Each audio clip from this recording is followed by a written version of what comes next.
When Madonna adopted a child from Malawi in 2006, the world called her a white savior, trying to buy a baby. But nobody knew what that 4-year-old boy had whispered to her, or why she couldn't walk away. October 2006. Madonna landed in Malawi, one of the poorest countries on earth, with cameras following her every move. She was there to film a documentary about AIDS orphans, nothing more. She had 3 biological children waiting for her back in London. She wasn't looking to expand her family. She had no intention of adopting anyone. But fate doesn't care about your intentions. The trip was supposed to be simple.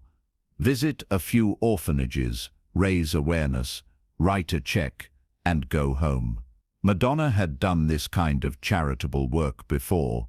Show up, be photographed with poor children, leverage your fame for a good cause, and move on with your life. Cynical? Maybe, but that's how celebrity charity usually works. Except this time, something went wrong. Or maybe, something went very, very right.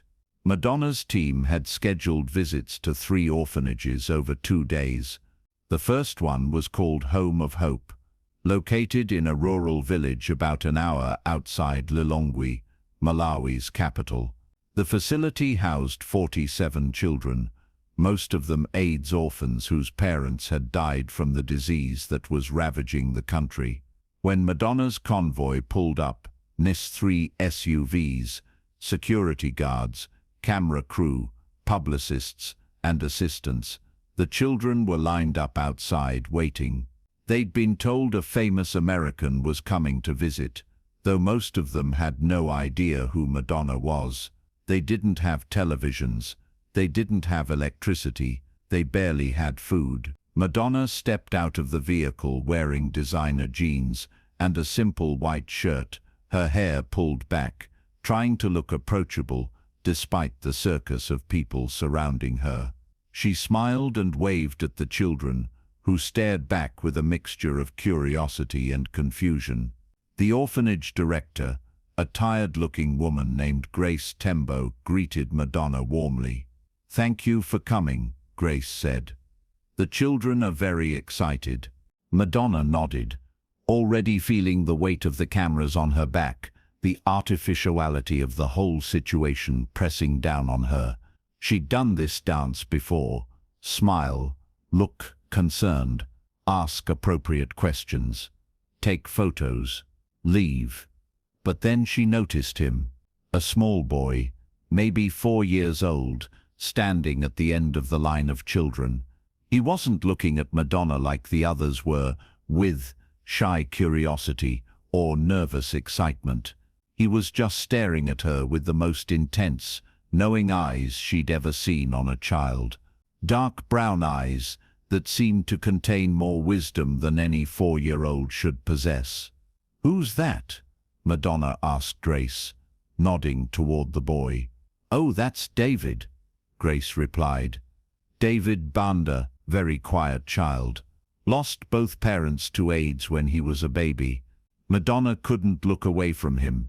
Something about those eyes, something about the way he stood there, completely still, while the other children fidgeted and whispered to each other.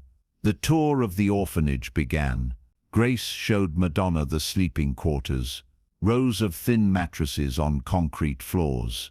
The dining room, a space with a few wooden benches where children ate 1 meal a day, if they were lucky. The classroom, a room with no books, no supplies, just a chalkboard and hope. Madonna asked all the right questions. Her team filmed everything. Her publicist made notes about which footage would play well. It was all going according to plan. Except David was following her. Not obviously, not intrusively. He just appeared in every room she entered, standing at a distance, watching her with those impossibly old eyes. After the tour, Grace suggested Madonna spend some time with the children. "They'd love to sing for you," Grace said. "They've been practicing." The children gathered in the courtyard, and sang a traditional Chichewa song, their voices high and sweet and heartbreaking.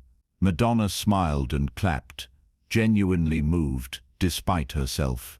She'd come here expecting to feel nothing but professional obligation, but these kids were getting to her. When the singing ended, the children surrounded Madonna, suddenly brave, reaching out to touch her hair, her clothes, her hands. They'd probably never seen a white woman up close before. Madonna laughed and tried to interact with all of them, but she kept looking for David. He was standing apart from the group, still watching her. Madonna excused herself from the crowd of children and walked over to him. She knelt down to his eye level. "Hi, David," she said softly. "I'm Madonna." The boy didn't respond. He just kept staring at her with those ancient eyes. "Do you want to sing me a song?" Madonna tried. "Or show me your favorite toy?" Still nothing, just that penetrating stare.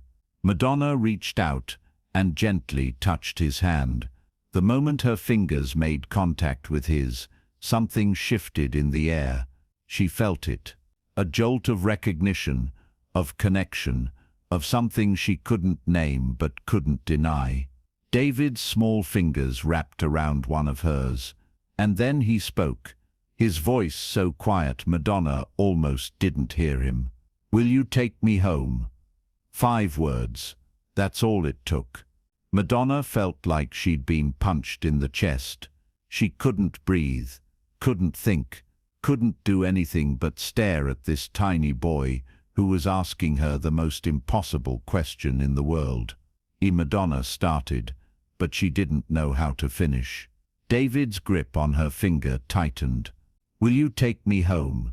he repeated, and this time there were tears in his eyes. "Please." Madonna looked around desperately, as if someone might rescue her from this moment. But Grace was across the courtyard with the camera crew, and none of her team was paying attention. It was just her and this little boy, and 5 words that were changing everything. "David, Madonna's voice cracked. "I don't know if I can do that." "You can," David said with absolute certainty.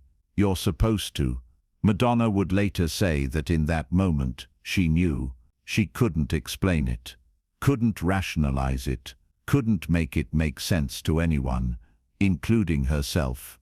But she knew that this child was supposed to be her son. "Okay," she heard herself say. "Okay, David, I'll take you home." The boy's face broke into a smile so bright it could have lit up the entire orphanage. He threw his arms around Madonna's neck and held on like he'd never let go. Madonna held him back. This stranger child, who somehow felt like he'd always been hers, and burst into tears. Not the polite, camera-ready tears of a celebrity doing charity work. Real, ugly, shoulder-shaking sobs that came from somewhere deep and primal and completely unexpected. Her publicist finally noticed and rushed over. "Madonna, is everything okay?" Madonna looked up, David still clinging to her neck, and said something that would change her life forever. "I need to talk to a lawyer. I'm adopting this child." The publicist's face went white. "What?" "Madonna, you can't just—" "I'm adopting him," Madonna repeated, her voice steady now, certain. "I don't care what it takes. I don't care how hard it is. This is my son." What Madonna didn't know in that moment was just how hard it would actually be. Malawi's adoption laws were clear. Foreigners couldn't adopt Malawian children unless they'd been residents of the country for at least 18 months. Madonna had been in Malawi for approximately 4 hours. Her lawyer explained this to her that evening back at her hotel in Lilongwe. "It's impossible," he said. "The law is the law." "Then change the law," Madonna replied. "Or find a loophole, or bribe whoever needs to be bribed. I don't care. That boy is coming home with me. Madonna, even if we could find a way around the residency requirement, the international press is going to crucify you. A rich white American swooping into Africa and taking a child. Do you understand what that's going to look like? I don't care what it looks like, Madonna said, her voice hard. I care about David, and that's exactly what happened. Madonna's legal team found a loophole, something about interim adoption orders and special circumstances. They greased the right palms, called in political favors, and worked around the clock. Within a week, Madonna had temporary custody of David Banda. She left Malawi with him, promising to return for the final adoption hearing. The moment the news broke, the world lost its mind. Madonna buys African baby, screamed the tabloid headlines. White savior complex, wrote the think piece journalists. Cultural imperialism, declared the activists. Even some children's rights organizations condemned her, saying she was using her wealth and power to circumvent laws designed to protect vulnerable children. The criticism was brutal and relentless. Late-night comedians made jokes. Op-ed writers penned scathing columns. Strangers on the internet called her a monster, a thief, a racist. Madonna's friends tried to warn her. This is going to damage your career, one told her. Is it really worth it? Madonna looked at David, who was sitting on the floor of her London home playing with blocks and smiling in a way he'd never smiled at the orphanage, and answered without hesitation, yes. The legal battle dragged on for months. Human rights groups filed objections. David's biological father, who'd given the child up because he couldn't feed him, suddenly appeared and claimed he hadn't understood what he was signing. The Malawian government, embarrassed by the international attention and accusations of corruption, started backpedaling on the adoption approval. Madonna spent millions on legal fees. She flew back and forth to Malawi for hearings, dragging David through airports and courtrooms, putting him through stress that no 5-year-old should have to endure. Is it worth it? Her lawyer asked during one particularly brutal court session. You could walk away, donate money to the orphanage, help David from a distance. Madonna looked at David, who was holding her hand and singing quietly to himself, and felt that same certainty she'd felt the day she met him. I can't walk away, he's my son. Finally, in May 2008, nearly 2 years after Madonna had first walked into that orphanage, a Malawian judge granted the final adoption order. David Banda officially became David Banda Molal Sikoni Ritchie, Madonna's son. The press coverage was still largely negative. People said she'd bought him, said she'd used her privilege, said she'd ripped a child from his culture. But here's what those critics didn't see. They didn't see David thriving, in a way he never could have, at the orphanage, getting medical care for health issues that would have killed him, getting an education that would give him opportunities beyond anything available in that rural Malawian village. They didn't see Madonna learning Chichewa so she could speak to David in his first language, didn't see her hiring Malawian nannies so he'd stay connected to his culture, didn't see her taking him back to Malawi every year to visit his biological father and siblings, making sure he understood where he came from. They didn't see the private moments, David calling Madonna Mama for the first time, Madonna staying up all night when he had nightmares about the orphanage, the two of them learning together what family means when it crosses continents and skin colors and every expectation.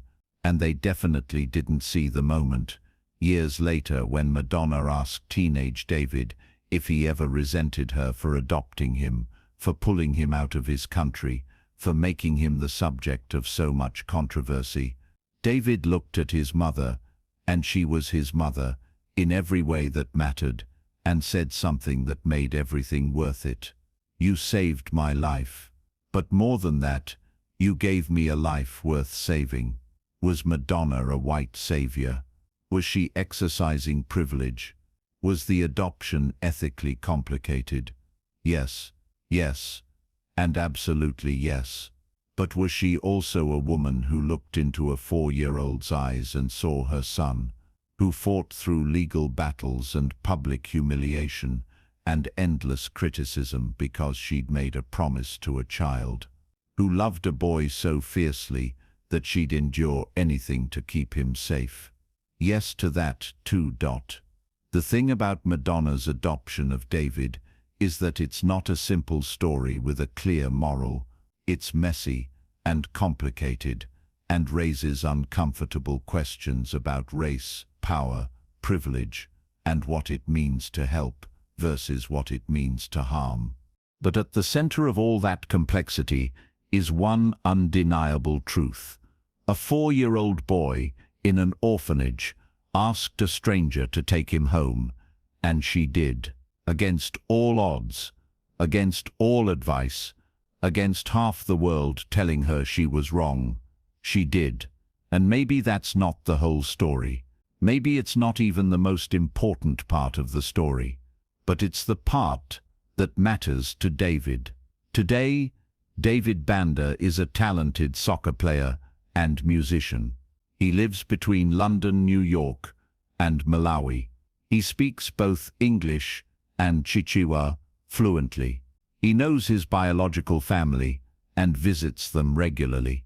He also knows who his mother is, the woman who heard 5 words from a little boy and couldn't walk away. "Will you take me home?" he'd asked. And she did. Despite everything. Because of everything. She did. If this story made you think, if it made you feel something complicated and real, that's good. That means you're paying attention. Share this video, leave a comment about what family means to you, and subscribe for more stories about the moments that change everything. Because sometimes, family isn't about biology, or matching skin colors, or following all the rules. Sometimes, it's about a connection you can't explain, a promise you can't break, and a love that refuses to be simple.